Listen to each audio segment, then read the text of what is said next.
और अब आज की वो खबर जिसे देखकर आपको गुस्सा आएगा, लगेगा क्या जो नेता सेना के सम्मान की बात करते हैं वो केवल दिखावा है। धर्म की राजनीति करते करते जब नेता सेना का अपमान तक करने लगे तो जरूरी है कि खबरदार कर दिया जाए।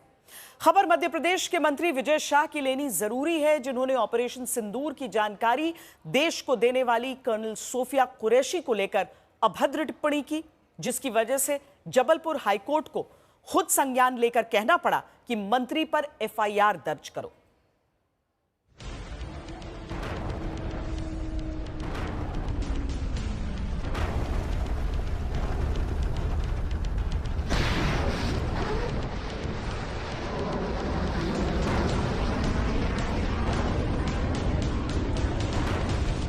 से 7 मई 2025 की रात कर्नल सोफिया कुरैशी देश की वीर सैन्य बेटी, जिन्होंने ऑपरेशन सिंदूर पर सबसे पहले पूरी दुनिया को भारतीय सैनिकों की वीरता बताई।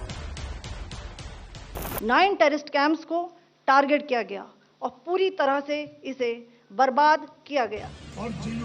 लेकिन कर्नल सोफिया कुरैशी पर कुंवर विजय शाह, मंत्री मध्य प्रदेश, अभद्र टिप्पणी करते हैं। लोगों को हमने उन्हीं की बहन भेज करके उनकी ऐसी की तैसी करवाई। एक बार मोदी जी के लिए जोरदार ताली बजाएं। पहलगाम में हुए कर्नल सोफिया कुरैशी, जो 7 मई से 10 मई तक लगातार विंग कमांडर व्योमिका सिंह के साथ मिलकर ऑपरेशन सिंदूर से लेकर पाकिस्तान के एयरबेसेस पर भारत के पलटवार की वीरता देश के हर नागरिक को गर्व से बताती आईं। इंडियन आर्म फोर्सेस ने पाकिस्तान को बहुत भारी नुकसान पहुंचाया।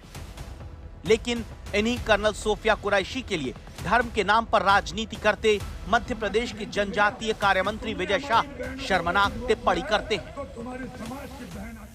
उन्होंने कपड़े उतार के हमारे हिंदुओं को मारा और मोदी जी ने उनकी बहन को उनकी ऐसी की तैसी करने हमारे जहाज से उनके घर गए।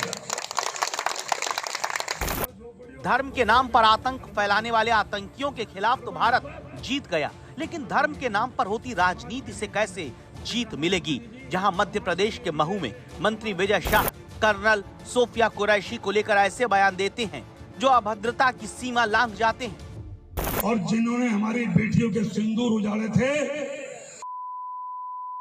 लोगों को हमने उन्हीं की बहन भेज करके उनकी ऐसी की तैसी करवाई। एक बार मोदी जी के लिए जोरदार ताली बजाएं।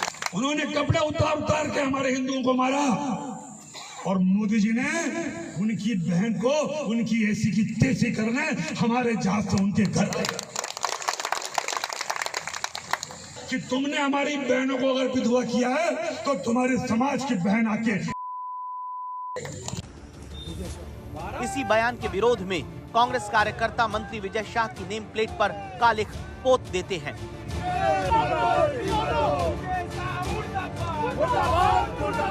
मध्य प्रदेश में कांग्रेस के प्रदेश अध्यक्ष जीतू पटवारी समेत दूसरे बड़े नेता मंत्री विजय शाह के खिलाफ एफआईआर तक दर्ज कराने पहुंच जाते हैं। आपके एक मंत्री ने जिस तरीके का वक्तव्य दिया और फिर आपने सुना नहीं, तो ये तो आपकी भाषा और आपके काम में अंतर है। मोदी जी, इनको बर्खास्त क्यों नहीं किया 24 घंटे में आपने? फिर मोहन यादव जी, यहीं के मंत्री गोलमोल बात करते हैं। उन्हीं की कैबिनेट के मंत्री ने सेना के अधिकारियों का अपमान किया, बहनों का अपमान किया, और बीजेपी सहमति नहीं दे रही है, असहमति नहीं दे रही है, मौन चुप रह रही है। क्या समझे देश? भारतीय जनता पार्टी का नेतृत्व बहुत संवेदनशील और इन सारे मुद्दों पर गंभीर है। कुछ भी अगर किसी ने इस प्रकार की बात करने का प्रयास किया है तो उन्हें कड़ा संदेश भी मिला है, और ऐसे किसी भी कोई भी कुछ इस प्रकार की बात करता है तो भारतीय जनता पार्टी है। भारतीय जनता पार्टी की अपनी पद्धति है, हमारा अनुशासन है। हम किसी को इस प्रकार से न कोई अनुमति देते हैं, न इस प्रकार की चीजों को करने के लिए अगर कोई करने का प्रयास करता है तो कड़ी चेतावनी है। बीजेपी कहती है कि वो मंत्री विजय शाह के बयान पर संजीदा है। बीजेपी कहती है कि विजय शाह को कड़ा संदेश दिया गया, लेकिन कितना कड़ा संदेश मिला है जरा आप सुनिएगा। किस अंदाज में विजय शाह अपनी बेहूदी टिप्पणी पर माफी मांगते हैं।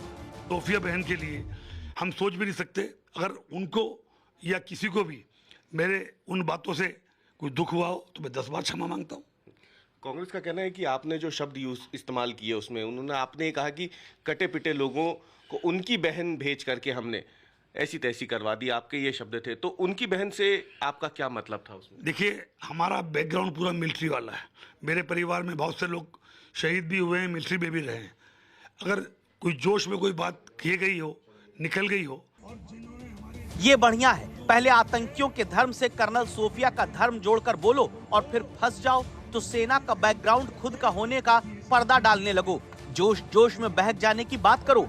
असल में ये नशा धर्म की राजनीति का है, जिसमें उबाल लाने के लिए विजय शाह जैसे नेता कर्नल सोफिया पर घनघोर अपमानजनक और अभद्र बातें करते हैं और माफी मांगने के नाम पर ये हंसने लगे। कोई बात गुस्से में अगर निकल गई और किसी को बुरी लगी तो मैं भगवान नहीं हूं, मैं भी इंसान हूं। 10 बार मैं माफी मांगता हूं। भगवान नहीं हूं, मैं भी इंसान। अब ये हंसी देखिए, माफी की बात करके ये शातिर हंसी बताती है कितना अपराध बोध मध्य प्रदेश के मंत्री को कर्नल सोफिया पर अभद्र टिप्पणी के बाद हुआ। कोई बात गुस्से में अगर निकल गई और किसी को बुरी लगी तो मैं भगवान नहीं हूं, मैं भी इंसान हूं। 10 बार मैं माफी मांगता हूं। समाज के लिए जीना, जैसे हमारे मोदी जी समाज के लिए। मंत्री विजय शाह पहले भी शर्मनाक बयानों के लिए कुख्यात रहे हैं। 2013 में शिवराज सिंह चौहान की पत्नी को लेकर अभद्र टिप्पणी की थी। 2022 में राहुल गांधी के अविवाहित होने पर भद्दा बयान दिया था। 2023 में शूटिंग करने मध्य प्रदेश आई विद्या बालन ने रात में साथ में डिनर करने से मना कर दिया तो आरोप रहा कि मंत्री रहते विजय शाह ने शूटिंग तक रुकवा दी थी। और अब इस वक्त की बड़ी खबर यह है कि हाईकोर्ट के निर्देश के बावजूद 4 घंटे में अब तक मंत्री विजय शाह के खिलाफ एफआईआर मध्य प्रदेश में दर्ज नहीं हो पाई है। और जानकारी के साथ इस समय रवीश पाल सिंह मेरे साथ जुड़ रहे हैं। रवीश, हाईकोर्ट की तरफ से जब यह कहा गया तो अब तक क्या कारण बताया जा रहा है कि एफआईआर दर्ज नहीं हुई है?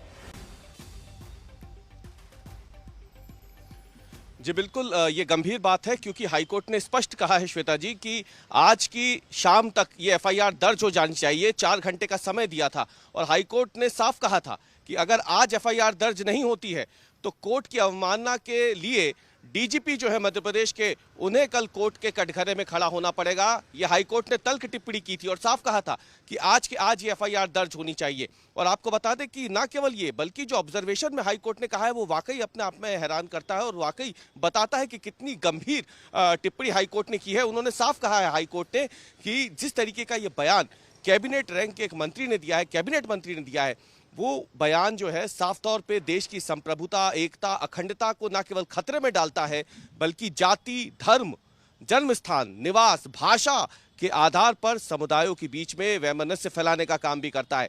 इसके बावजूद 4 घंटे का समय बीत चुका है जो हाईकोर्ट ने कहा था। इंतजार अभी भी हो रहा है कि मध्य प्रदेश के किस थाने में कैबिनेट मंत्री के खिलाफ एफआईआर दर्ज होगी, क्योंकि अगर ये नहीं होता है आज तो यकीन मानिए कल हाईकोर्ट ने 15 मई को सबसे ऊपर सूचीबद्ध किया है इस मैटर को स्वतः संज्ञान लेते हुए। और डीजीपी को कल हाईकोर्ट पहुंचना होगा। अगर आज निकल सकता है, बार बार उसी तरह की बात अपनी पूरे भाषण में रिपीट करते रहे। बहुत शुक्रिया रवीश इस पूरी जानकारी के लिए।